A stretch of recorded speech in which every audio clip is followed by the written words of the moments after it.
Existem muitas coisas estranhas que envolvem serial killers. Só que a história envolvendo Rodney Alcala foi um pouco mais longe.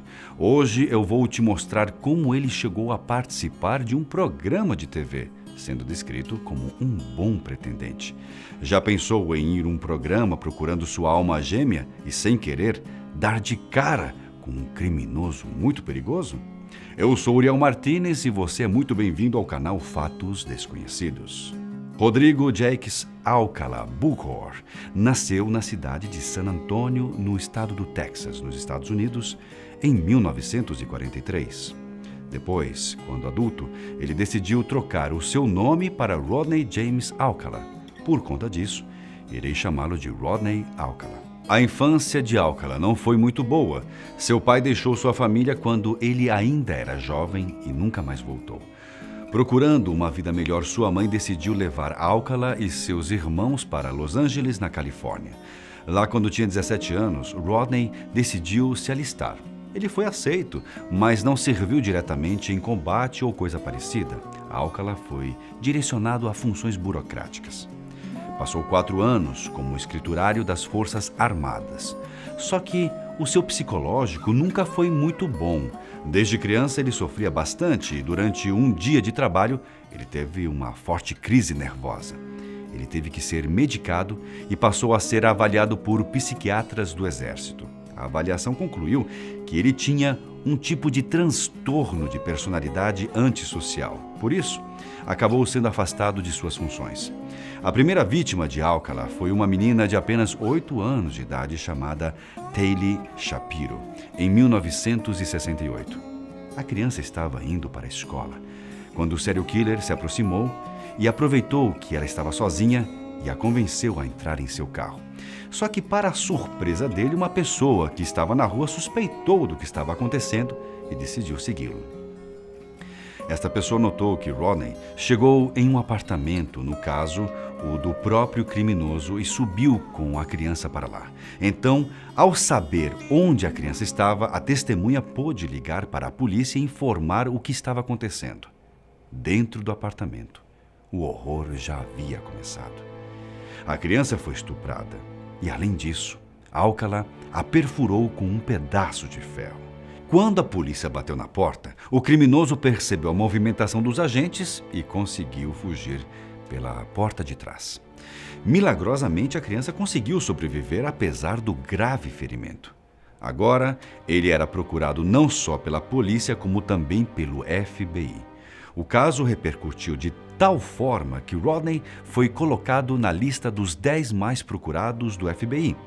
Sabendo disso e preocupado com toda essa perseguição, ele procurou novos ares. O serial killer então decidiu deixar a costa oeste e foi para a costa leste dos Estados Unidos. Em 1971, ele abusou sexualmente de mais uma pessoa. Era uma comissária de bordo em Nova York chamada Cornelia Creeley, e depois a matou. Isso só seria descoberto anos depois. Depois, conseguiu entrar na Universidade de Nova York com um nome falso, é claro. Mas foi aí que ele acabou sendo preso pela primeira vez. 2 crianças estavam no campus da universidade e acabaram vendo um dos cartazes que o FBI tinha colocado com o retrato do criminoso.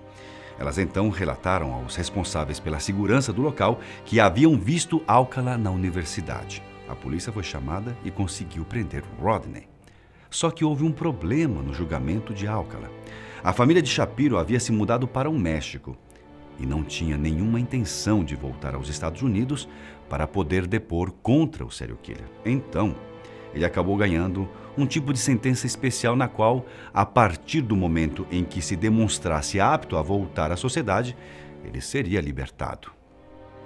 Nos anos 1970, esse tipo de pena era relativamente comum. Depois de quase 3 anos preso, em 1974 ele se tornou livre com um apelo feito à corte. Mas passados poucos dias, Rodney voltou a cometer crimes.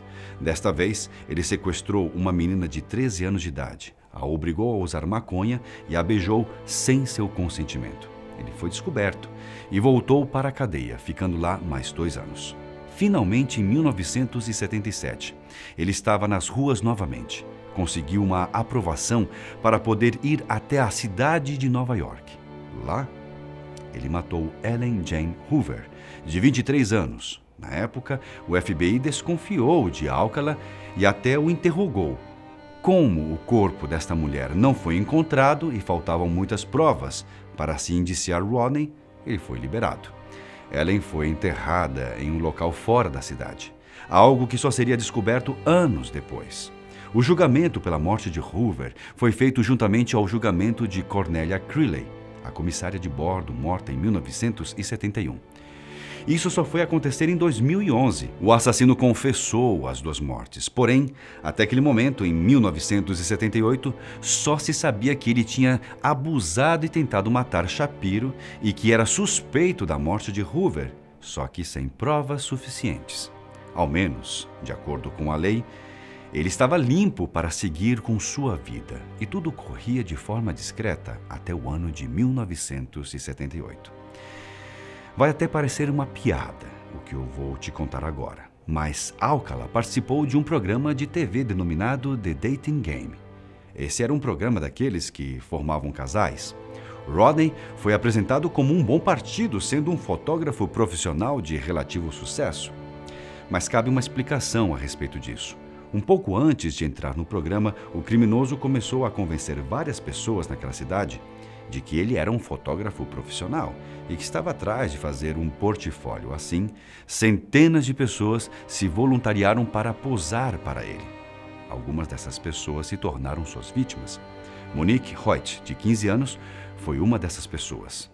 Ela foi nocauteada e estuprada por ele. Voltando ao programa, apesar do seu jeito um pouco estranho, ele foi apresentado como sendo um solteiro desejável. Ele conseguiu, inclusive, formar um casal com uma mulher, só que ela acabou desistindo de sair com ele, pois o considerou muito estranho e ficou receosa de ter um encontro com Alcala. Essa rejeição fez com que Rodney ficasse irado, então ele acabou descontando isso em outras mulheres que nada tinha a ver com a situação.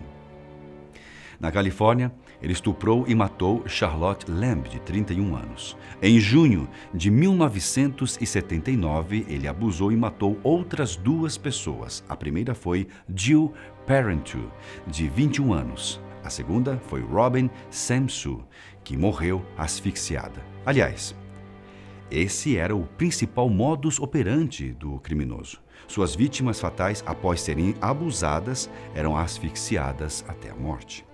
O problema é que, desta vez, testemunhas viram Rodney perto de onde Samsu foi vista pela última vez. A polícia ligou os pontos e ele acabou sendo preso no final do mês. Finalmente, em 1980, ele foi julgado e condenado pela morte de Robin, que tinha apenas 12 anos de idade naquela época. Só que o julgamento teve alguns problemas legais e teve que ser refeito em 1986. Dessa vez, ele foi condenado à morte. Todavia, graças a uma apelação feita, ele não foi morto e o cumprimento da sentença de morte continua pendente. A partir desse julgamento, a vida do serial killer começou a ser revirada. E foi aí que se descobriu que ele cometeu vários outros crimes. Em 2003, ele foi indiciado pela morte de mais 4 mulheres no período entre 1978 e 1979. Essas mortes foram acrescentadas como a de Samsu. No julgamento, Alcala não quis um advogado e se representou. Ele fazia perguntas a si mesmo e as respondia em uma cena muito peculiar. Mesmo negando as mortes, as provas como traços de DNA de seu corpo no corpo das vítimas foram suficientes para condená-lo. Naquele instante, ele já era conhecido por 5 mortes e depois se somariam mais 2, as de Hoover e Crilley, que já citei um pouco antes. Oficialmente falando, são atribuídas a ele as mortes de 7 mulheres, e tudo indica que esse número chega a 12. Além das vítimas fatais, outras dezenas de mulheres alegaram ter sido abusadas sexualmente por ele. Contudo, até mesmo esses números provavelmente estão errados. Se lembra que eu disse que no programa o Rodney foi apresentado como um fotógrafo de relativo sucesso e que ele convencia pessoas a tirar fotos, fazendo algumas delas suas vítimas? Durante uma investigação feita na casa da mãe de Alcala, foram encontradas centenas de fotos entre os objetos pessoais do serial killer. As fotos eram, em sua maioria, de várias mulheres jovens e nuas. Algumas delas foram vítimas dele. Em 2010, 120 fotos foram divulgadas pela polícia. 21 mulheres que foram estupradas se identificaram e outras 6 famílias disseram que, dentre as fotos divulgadas, havia imagens de familiares desaparecidos, possíveis vítimas dele.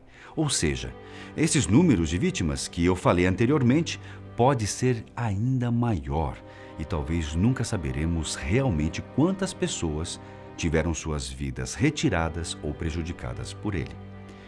Entre criminologistas, os casos envolvendo Rodney Alcala costumam ser comparados com os de Ted Bundy, outro famoso serial killer, devido à similaridade das vítimas e à forma de assassinato.